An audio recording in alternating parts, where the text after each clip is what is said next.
नमस्कार,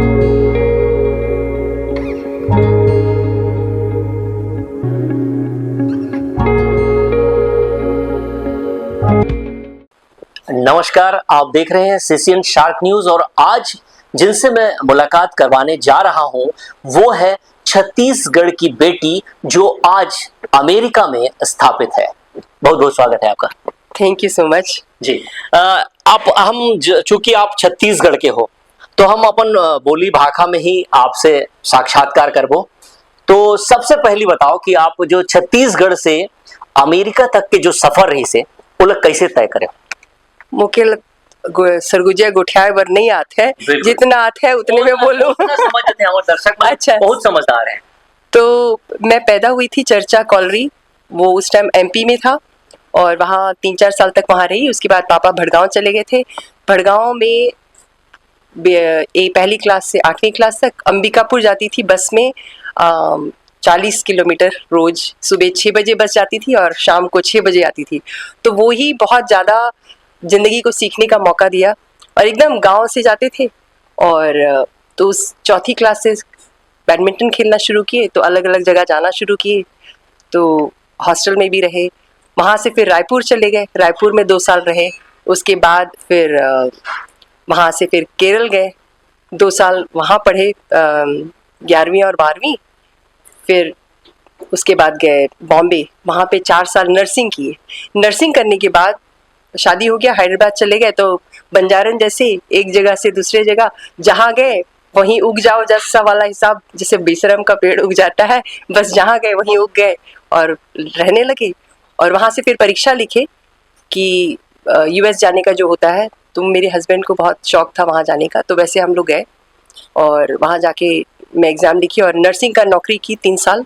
कहाँ पे नौकरी की है? न्यू जर्सी में सेंट बार्नबास हॉस्पिटल।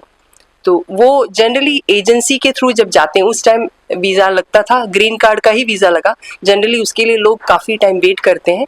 तो यहाँ से ही मैं जो गई थी वो ऊपर वाले की कृपा से वैसे ही गई और जाते ही वहाँ नौकरी भी है और पूरा प्लान होके होता है जो एजेंसी के थ्रू करते हैं, तो वैसा गई थी। पर उसके बाद भी ज़िंदगी में जब मोड़ लिया तो फिर उस हिसाब से फिर जिंदगी को आगे चलाना पड़ता है। जी। कभी जब आप जब पढ़ाई जब शुरू करे हो तो कभी सोचे रहो कि मोला अमेरिका जाना है या इतना जगह के मैं सफर करके फिर आखिरी वहां पे जाके स्थापित हो जाऊं, ऐसे कभी सोचे रहो? नहीं सोचे रहे, नहीं सोची रही। तो फिर ये है कि हम लोग जब जिंदगी में कुछ भी करते हैं तो हम सोचते हैं कि अच्छा ऐसा करेंगे वैसा करेंगे, पर वैसा होता नहीं है। अब जो सामने है और जैसा होते जा रहा है उसके आगे, जैसे स्पोर्ट्स में थी बताई, बैडमिंटन खेलती थी, चौथी से कॉलेज में भी खेली। तो 8वीं में था जो सबसे बड़ा एक किया था, वो था नेशनल लेवल, मध्य प्रदेश को रिप्रेजेंट करके गई थी मैं जी। तो वो सब चीज से लगता है कि हाँ, मतलब गांव देहात की हूँ तो भी कुछ कर सकती हूँ करके। कभी कुछ ऐसे लगी कि वहां पे जाने के बाद कि नहीं मैं तो गांव से आया हूँ, अब अमेरिका में हूँ मैं, हाँ, तो अनकंफर्टेबल कभी महसूस करे हो? का हमेशा लगी से आज भी लगत है अच्छा कि ये मोर जगह नहीं है करके, क्योंकि गांव देहात में जब रहते हैं खुला हुआ है, लोग मिल रहे हैं। मैं जैसे बोलते हैं वहाँ पे भी लोग हैं जो ऐसे रहते हैं गांव में, जहाँ नदी है, बाहर कपड़े धो रहे हैं या गाय चल रहा है, तो वैसा जगह जो होता है वो चीज़ को बहुत ज़्यादा मिस करती हूँ मैं, क्योंकि वहाँ तो पूरा एकदम व्यवस्थित है कि हाँ ऐसा होता है, यहाँ कपड़े ऐसे धो, तो वहाँ सब अक्सर लोग वॉशिंग मशीन वगैरह में कपड़े धोते हैं, पर मैं आज भी अपने कपड़ों को हाथ से धोती हूँ वहाँ पे क्योंकि मज़ा आता है, क्योंकि देश का याद आता है इसके लिए जी। अभी आप वहाँ पे स्थापित हो और वहाँ आपके जो सेवा के काम तो चलते ही है, जैसे आप नर्स हो, एक साथ साथ क्या करते हो आप? तो नर्स का काम मैं 2004 में वहाँ गई थी और 2004 से 2010 तक नर्सिंग का काम करी। इसके बीच में मेरे 3 बच्चे हुए, 2 जुड़वा, वो 2007 में हुए और उस टाइम नौकरी नर्सिंग का छोड़ ही रही थी। तो साथ में जो आदमी था मेरे, वो उनका सलूक अच्छा नहीं था कि भाई अब बच्चों को तुम संभालोगे, घर क्यों नहीं करो, मतलब नौकरी कर रही थी, अच्छा सैलरी मिल रहा था, तो उनका सलूक मेरे प्रति बदल गया। और जैसे फिल्मों में देखते हैं कि भाई मारपीट हो रहा है, तो मेरे क्लासमेट्स भी अभी जब सुनते हैं कि जैसे स्कूल में जैसी थी मैं, उस हिसाब से तुमको वैसा सिचुएशन से जाना पड़ा, सुन के उनको बहुत आश्चर्य होता है, क्योंकि मैं क्लास की गुंडा थी। पर अब वैसे एक सिचुएशन में आए, पर सहना पड़ा, क्योंकि मेरे पास पैसा भी नहीं था कि मैं वापस आ सकूं। तो वहीं रही कैसे भी। वो जो परिस्थिति आपके जो रही से, जब बिल्कुल भी हाथ में पैसा नहीं रही से और लगत रही कि मैं वापस अपन देश चले जाऊं, देश के बहुत याद आत रही सोई, वो स्थिति में आप करे हो का सोचत रही, का मन में का चलत रही सोच? वो टाइम में बस यही सोच रही थी कि कैसे भी ये एक टाइम निकाल लूं, ताकि मेरे पास इनफ, मतलब इतना पैसा रहे कि मैं आगे कुछ तो कर सकूं। तो वहाँ से 3 बच्चों को लेके भागी मैं। तीनों बच्चे 4 साल से नीचे थे, मतलब जुड़वा बचे हुए, उसके बाद एक और बेटी हुई। तो तीनों को लेके वहाँ औरतों का सुरक्षा के लिए जो जगह होता है, वहाँ जाके मैं उन लोग से बात की। हाँ। बात करने के बाद उन लोग मेरे को बता के दिए कि ऐसा ऐसा करना, स्टेप्स क्या होता है। करने के बाद पहला तो चीज़, जो पेंशन में पड़ा हुआ पैसा निकाली कि कहीं अपार्टमेंट में देने के लिए, नहीं तो रेंट में लेने के लिए भी जो जगह है उसके लिए वो दे के पहले वहाँ जाके रहने लगी। और पापा मम्मी को बोली कि आइए मेरे को थोड़ा हेल्प कीजिए। हाँ। तो उन लोग उसके बाद आए, और उसके बाद हम लोग अलग हो गए थे, बच्चों के पिताजी और मैं अलग हो गए थे। और वहाँ से मैं बोली कि नहीं, मेरे को कुछ तो करना है। तो नौकरी, जहाँ नर्सिंग का ही जो नौकरी कर रही थी, तो उसमें 2 तरीके का कर सकते हैं आप, ऑफिसेस में कर सकते हो और हॉस्पिटल में कर सकते हो।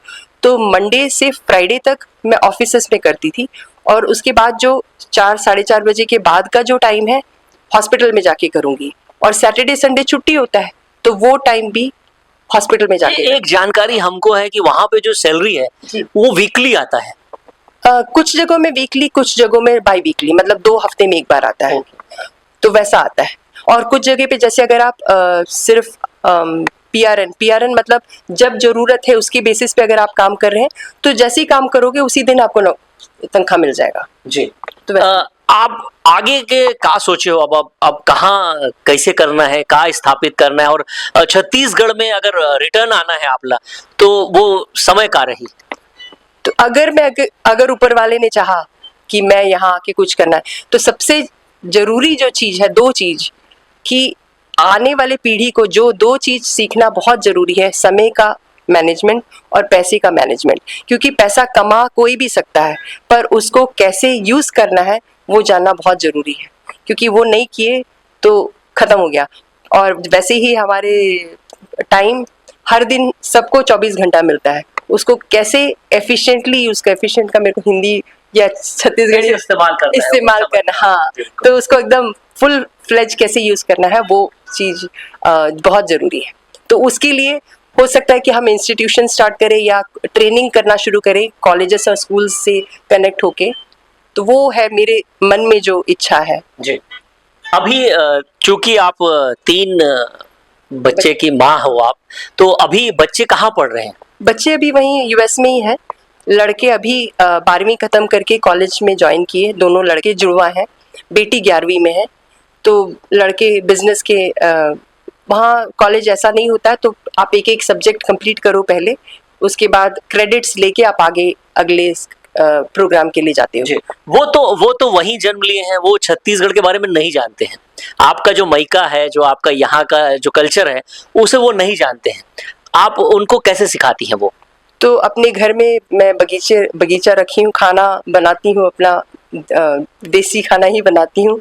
पहनाव में अपना ही पहनाव रखती हूँ, क्योंकि पिछले 30-35 साल से ज़्यादा साइज में फर्क नहीं आया है, तो कपड़े खराब नहीं हुए हैं। तो वो तो बच्चे तो अभी ये मानते ही होंगे कि हम तो भारत के लाल हैं। हाँ, बिल्कुल मानते हैं, क्योंकि भारत का जो सिर ऊंचा हुआ है पिछले 11-15 सालों में, तो हर कोई कनेक्ट होता है भारत से। तो मेरे 11-15 साल की बात करें यहाँ से, यहाँ की जो स्थिति, हाँ जी, यहाँ तो बहुत ज्यादा फर्क आया है।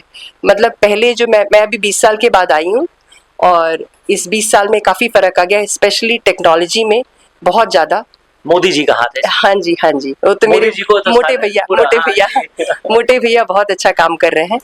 तो वैसा चल रहा है। आपने मेरे को पूछा कि मैं उसके आगे क्या की, तो ये जो हॉस्पिटल में जो जाके काम कर रही थी उसको, तो मेरे को इस बीच में घर, मेरा बैंक जब्ती कर लिया था, जिस घर में मैं बच्चों के पिताजी के साथ रहती थी, क्योंकि वो पेमेंट करना बंद कर दिए थे।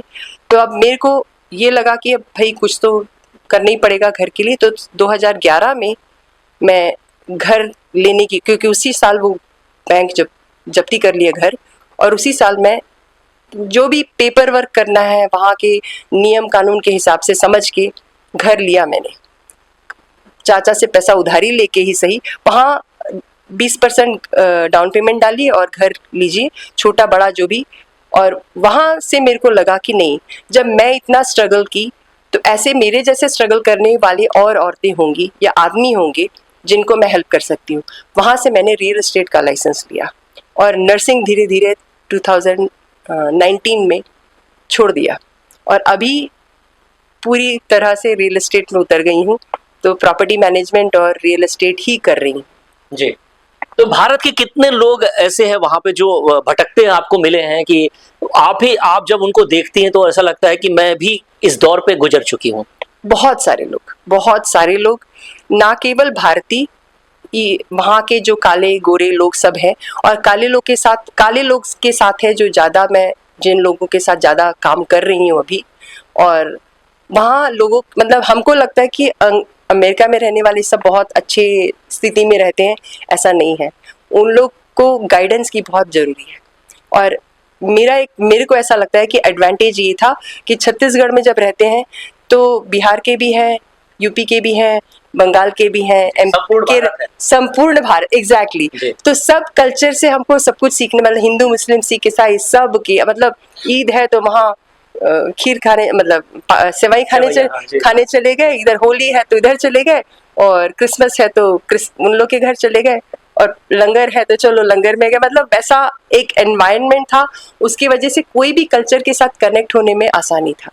तो वो एनकरेजमेंट, मतलब लोग जो इंडियंस भी हैं चाहे काले लोग भी हैं, उन लोग को जरूर एनकरेज करने का मौका जरूर मिल रहा है जी। तो भविष्य की आखिरी सवाल है मेरा, भविष्य की क्या रणनीति है? क्या आप कहाँ क्या करना चाह रहे हैं? तो अभी मेरा एक पॉलिसी ये है, ब्लूम वेयर यूर प्लांटेड, मतलब जहाँ ऊपर वाले ने आपको बोया है वहाँ आप खिल जाओ, जहाँ जैसे भी हो। इसलिए मैं बोली बेशरम का पेड़ कहीं भी लगाओ तो उग जाता है और खिलने लगता है। तो अभी फिलहाल मैं वहाँ पे हूँ क्योंकि मेरे बच्चे वहाँ पे हैं, कुछ बिजनेस जो मैं सेट कर ली हूँ वो वहीं पे है। तो अभी फिलहाल तो वहाँ हूँ।